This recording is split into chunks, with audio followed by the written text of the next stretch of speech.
ગઈકાલે રાત્રે પ્રદેશ ભારતીય જનતા પાર્ટીની ટીમની જાહેરાત થઈ ત્યારે અમે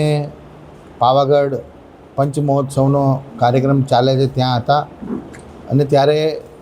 પ્રિન્ટ મીડિયા થકી ખબર પડી કે આ રીતે ટીમ જાહેર કરી છે અને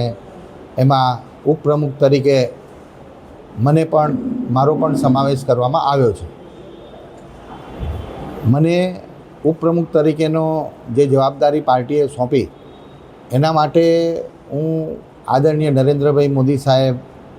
આપણા અમિતભાઈ શાહ સાહેબ, આપણા નડ્ડાજી, આપણા કાર્યકારી અધ્યક્ષ નીતિનજી,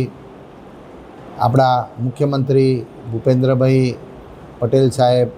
આપણા પાર્ટીના પ્રમુખ આપણા જગદીશભાઈ વિશ્વકર્મા સાહેબ અને આપણા સંગઠન મંત્રી રત્નાકર સાહેબનો અને સમગ્ર મોવડી મંડળનો હું ખરા હૃદયથી આભાર માનું છું. જે જવાબદારી પાર્ટીએ સોંપી છે એ જે કંઈ કામગીરી પાર્ટી સોંપશે એ કામગીરી કરવાની છે અને સમગ્ર મોવડી મંડળે જે મારી પર વિશ્વાસ મૂક્યો છે ત્યારે ભારતીય જનતા પાર્ટીના પરિવારના બધા જ કાર્યકર્તા મિત્રો સાથે ખભે ખભા મિલાઈ અને પાર્ટી કેવી રીતે મોટી થાય એવી કામગીરી બધા જ કાર્યકર્તાઓ સાથે મળીને કરીશું.